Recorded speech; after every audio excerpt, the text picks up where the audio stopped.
Hello, everybody. My name is Desiree Bowers, and I will be presenting on the major types of advertising. Advertising can be split into institutional advertising and product advertising. Institutional advertising is essentially a company advertising themselves.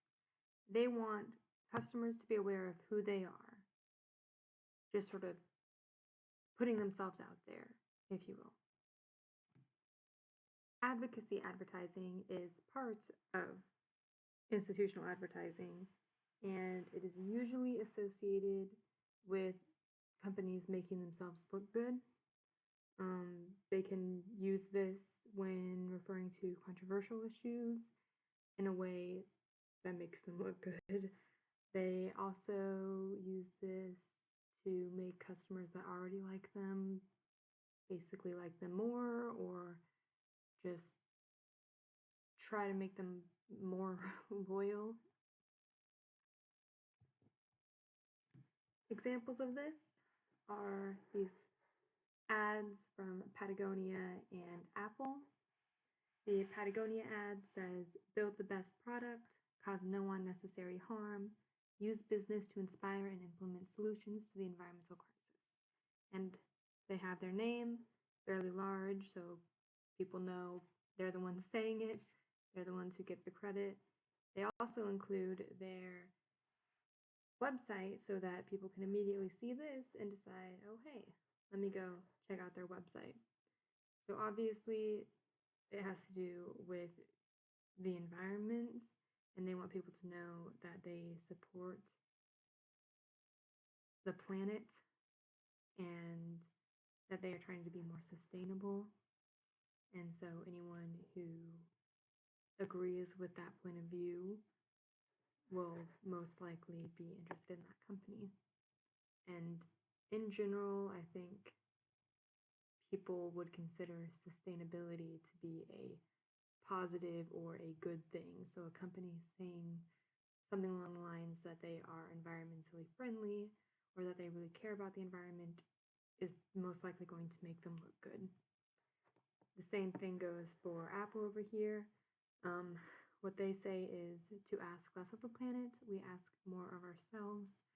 The rest of it goes on to examples sort of what they do, such as using 100% renewable energy, and that they are really trying to become more environmentally friendly, and adding their progress report is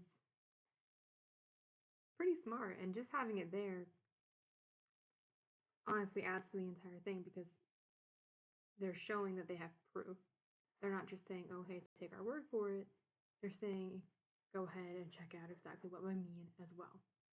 So that makes them both look good. Product advertising is when a company wants to advertise just one piece, such as a product or a service or whatever it is that they're trying to sell. This would be advertising for that. And it can also be split up into different categories. These categories are pioneering advertising, competitive advertising, and comparative advertising. Each one of these fits in sort of a particular position in the life cycle of a product. For example, pioneering advertising is more common, or not even more common, it is the introductory stage. Pioneering advertising is the introduction of a new product, so introductory stage. An example of this, would be the Echo that Amazon introduced. They, obviously this ad says introducing the Echo, so even just this little ad would be an example of a pioneering advertisement. But they actually went on to do a commercial showing people trying out the Echo so that people knew that it was safe, which I think is pretty smart because a lot of people might be concerned that something like this could be listening to them or, just paying more attention than they wanted to pay attention. So that was smart. Getting people's biggest concern out of the way when you introduce the product. My other example I have here is Burger King's Impossible Whopper. Their saying for it is 100% Whopper, 0% beef.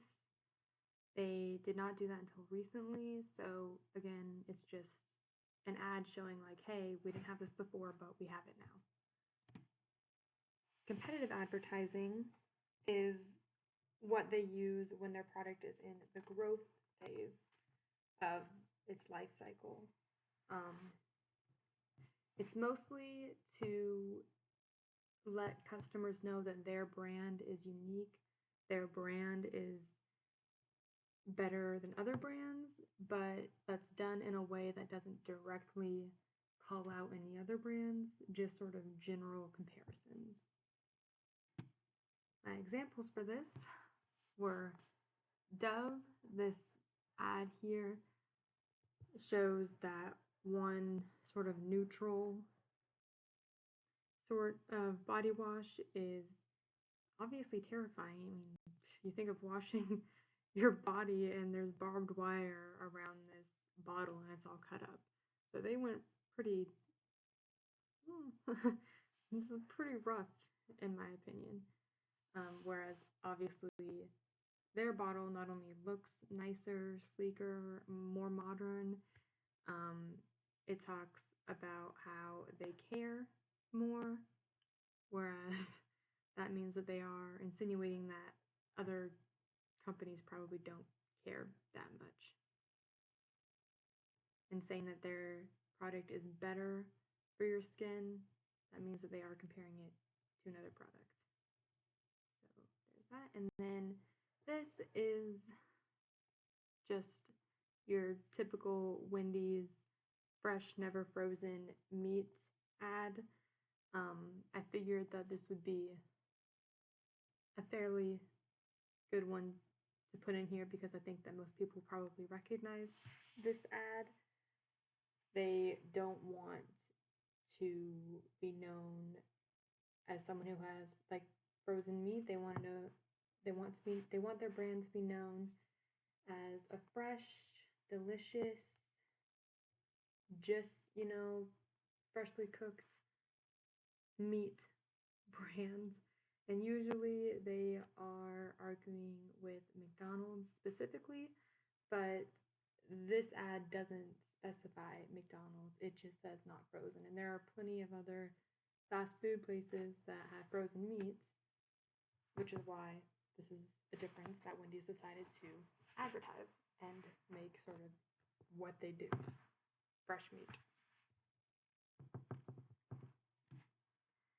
Comparative advertising is similar to competitive advertising, except for it is specific comparisons with specific companies. It's used sort of as, I don't want to say necessarily a last resort, but it's used when a product is struggling and they really want to say like, okay, why are you buying this other product when you really should be buying the product that I am selling to you? So my example, this is kind of old, obviously, way back when it was an iPhone 5. I think we're on 11 now, so it's pretty old, but I thought it was funny that Samsung came out with this ad saying it doesn't take a genius, and you have all of these things that the Galaxy has that the iPhone 5 doesn't have, or that it has less over here. The next big thing is already here. So you got that, and then in response to this advertisement, Apple actually used the exact same picture and said, don't settle for cheap plastic, and did the exact opposite with their facts. They also only said iPhone 5. They didn't have to say like how Samsung said the next big thing is already here. They came back using all of the same information, and I mean, they basically just completely made Samsung's ad backfire. And I feel like just putting iPhone 5 seems very confident in their view. So yeah, I just thought that was funny. It really makes you wonder how many ads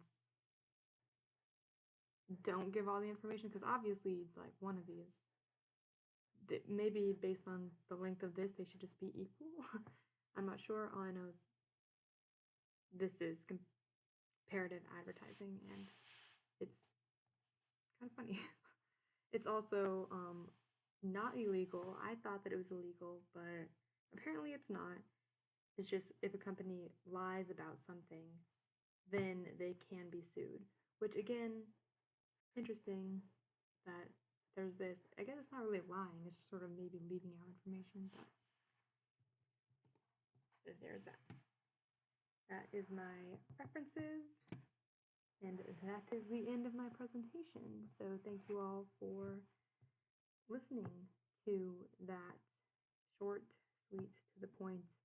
I hope I helped you understand the information.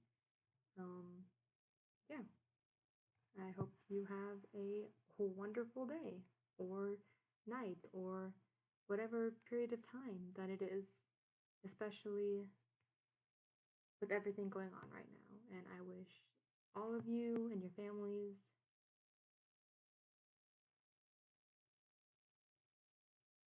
the best of luck. I don't want to sound bad, but I feel like that's the best way I can put it. So good luck and stay safe.